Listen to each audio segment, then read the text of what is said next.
Welcome. You're listening to Latin Waves with your hosts Sylvia and Sandra Richardson. Latin Waves is more than just hot rhythms. This is a show about community, about creating a culture that is inclusive and based on fairness. Because everyone deserves dignity, respect, and has something to contribute. A new world is possible, and it all starts with us. You are listening to Latin Ways. I'm your host, Sylvia Richardson. I am delighted to be joined by Sandra Cuffe. She's an amazing freelance journalist based in Guatemala. Originally from Vancouver, she has lived in Central America for 15 of the past 20 years. Her work has been published by Al Jazeera, LA Times, The Guardian, The Intercept, Mongabay, and Washington Post, The New Humanitarian, and many other outlets. She is an amazing journalist. Thank you so much for joining us. Thanks for having me, and thanks for the kind words.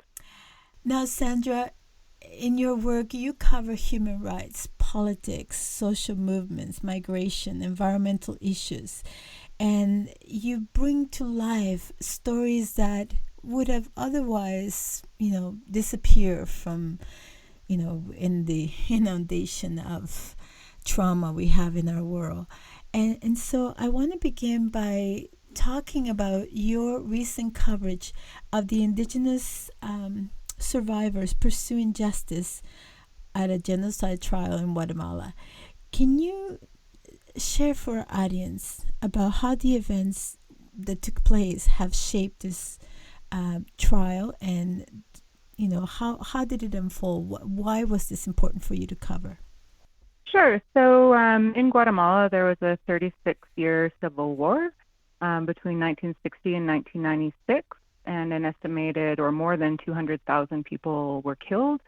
45,000 people were disappeared, and truth commissions have established that state forces, military and paramilitary forces, were responsible for more than 90% of atrocities, and that indigenous Mayans, mostly civilians, were about more than 80% of the victims. So the worst atrocities during the war were between 1981 and 1983.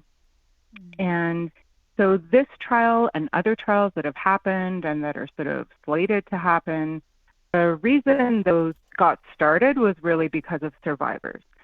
So survivors of genocide, of massacres, of disappearances, of sexual violence, which was used as sort of a weapon of war, they organized and formed an association, so the Association for Justice and Reconciliation, which is sort of an umbrella organization of survivors from the five indigenous regions in Guatemala that were worst hit. A UN-backed Truth Commission established that genocide occurred during these years. So they're the ones that initially filed official complaints with prosecutors against the two governments that were in power between those years where genocide occurred. So the first government was Manuel Lucas Garcia, and the second was Efraín Ríos Montt. So that first government, that head of state, died in 2006. So the official complaint that survivors presented was in the year 2000. So we're talking about 24 years later, this case is finally going to trial. So the head of state died in 2006. There were initially 3 people who were supposed to be tried in the genocide case.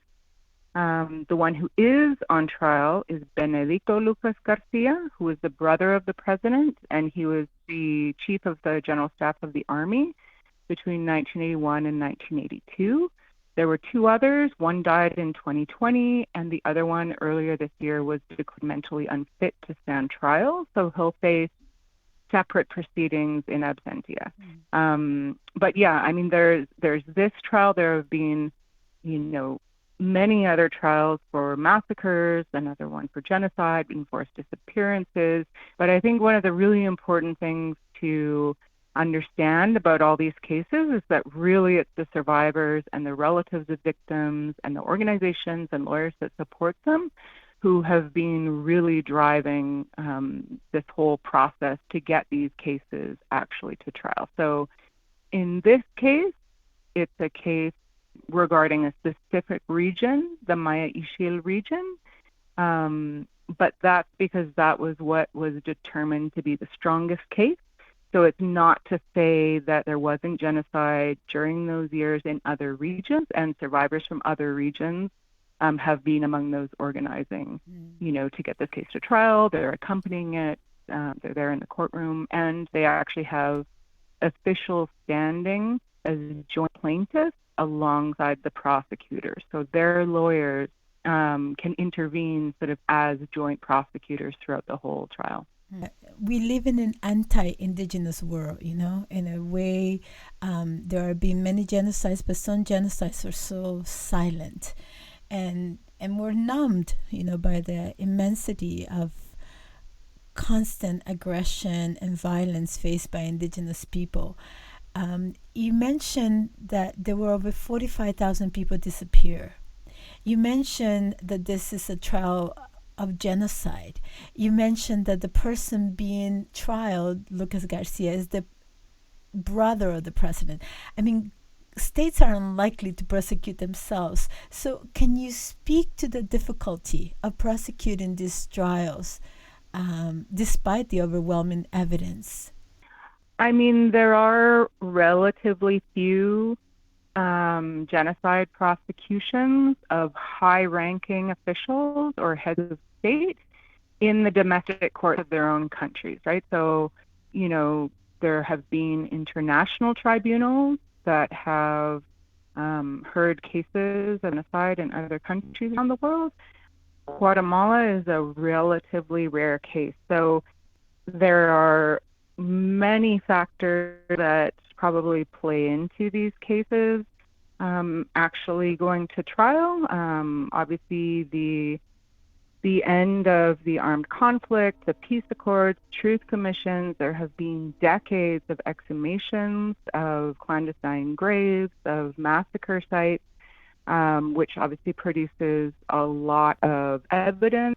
There's been decades of movements by survivors and lawyers and organizations to dig into the military documents that can help establish the intent, because Lucas Garcia, who's head of the army, is also being charged with crimes against humanity, which can be the actual events that took place. But for genocide, you have to prove that that person had the intent to kill a group in whole or in part because of, in this case, their ethnicity. So, I mean, genocide cases are very complicated, but these cases were advanced by prosecutors under a previous attorney general who was much more active and willing to pursue these cases and corruption cases against extremely high-ranking individuals of the past and present in Guatemala. There were also some judges at the helm of these sort of major crimes or high-risk courts who were also willing to hear the cases independently and sent some of them to trial, including this one.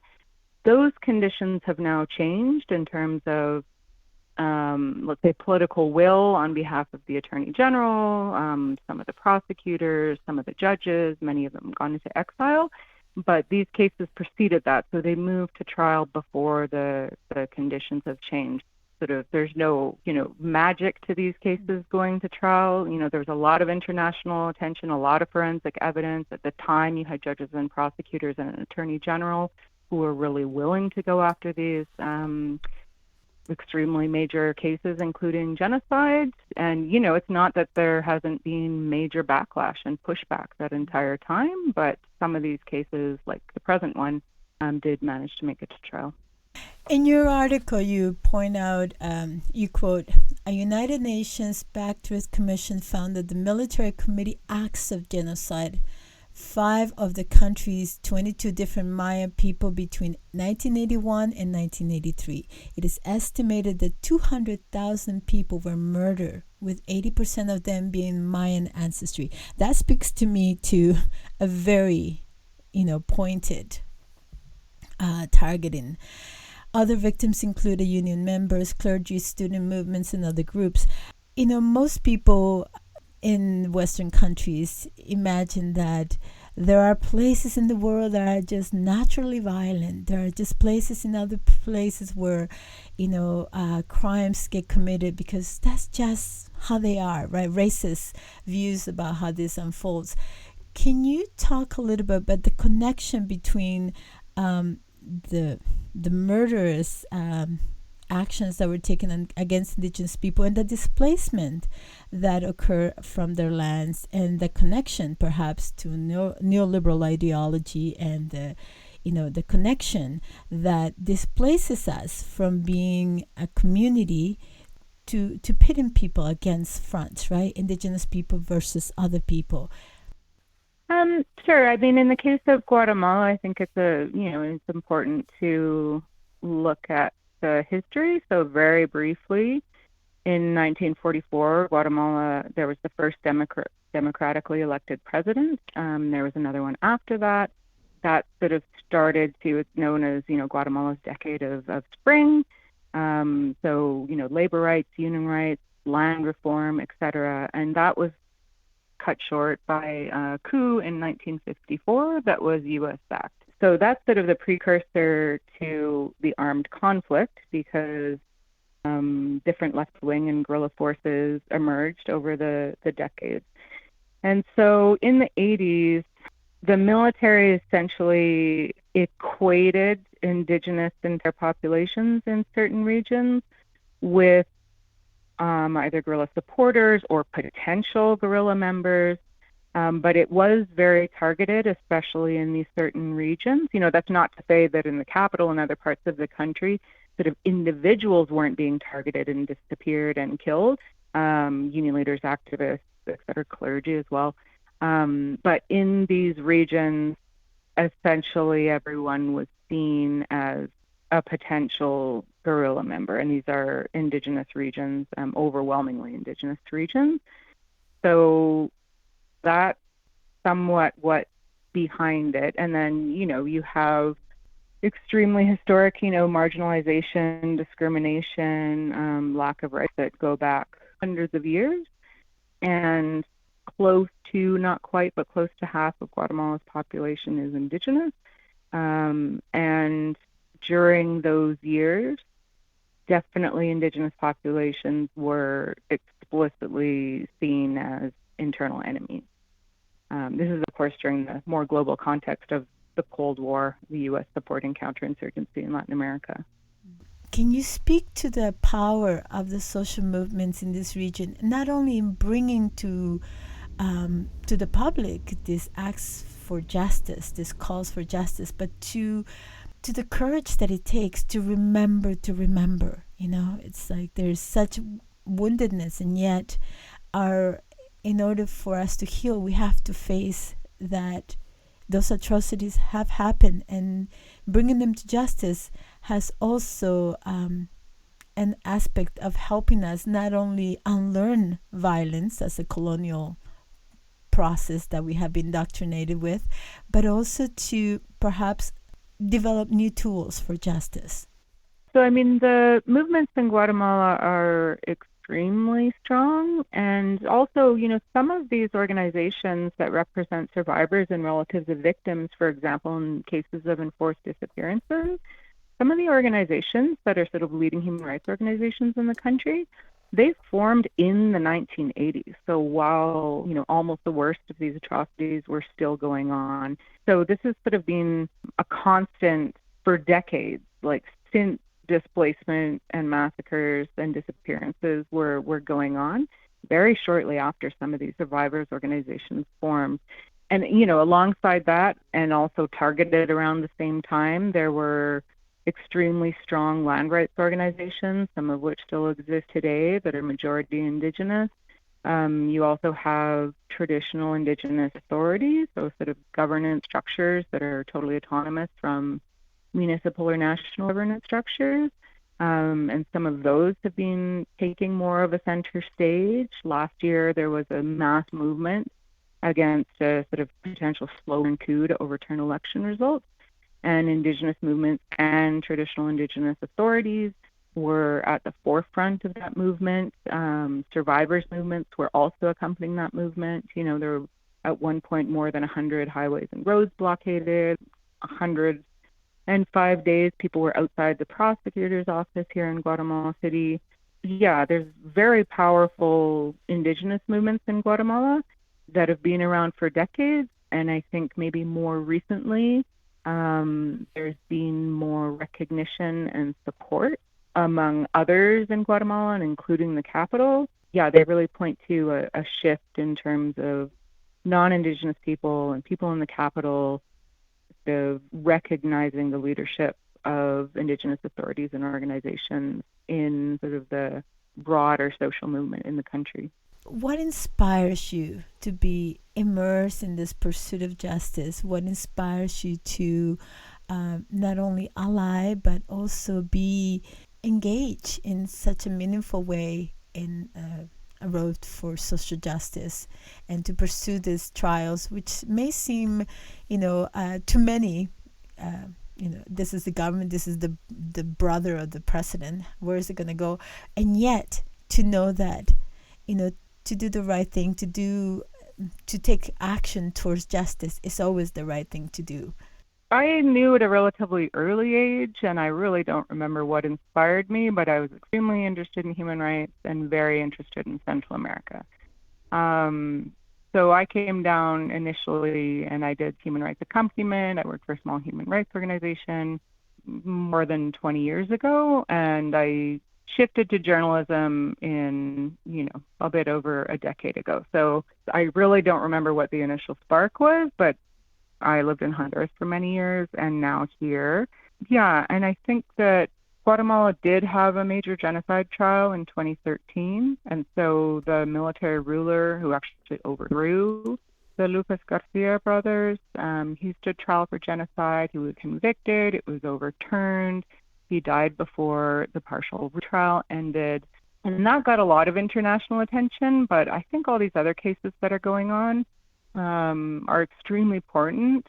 I mean, particularly in Guatemala, to be covering. I mean, these are the stories of family members of people who were killed. These are the stories of, there's going to be more than 30 witnesses in this trial who suffered sexual violence during that time. There's children of people who were killed who are following the trial and are part of these organizations that push for it. So, I think it's a really important trial to follow, as are many other crimes against humanity trials that are, going on at different stages here in Guatemala. That's not to say that current human rights abuses aren't also important to follow, but a genocide trial is quite a rare thing. So that's why I'm hoping to be covering this one. When I think about the 80s and growing up in Latin America, I remember, the bodies on the streets. And there's something to grieve a family member who has been murdered. The pain of never having closure, of knowing whether your person is alive or still being tortured. And the finding of these mass graves just rewounds the spirit in such a way. And so I wonder if you could talk about the importance of having justice for the families.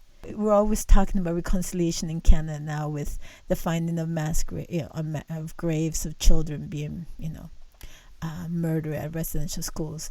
And so to me, the connection between realizing the importance of finding justice, because when we find a way to act in order to attain justice for one group, it also expands our vision for justice in other places in the world.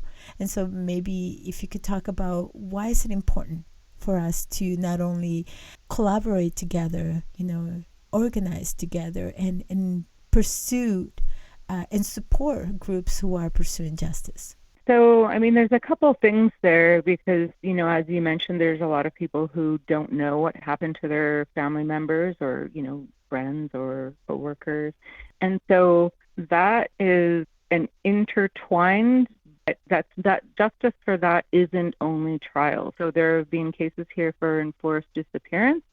Benedicto Lucas Garcia, who's currently on trial for genocide and crimes against humanity, he was convicted in another case of enforced disappearance.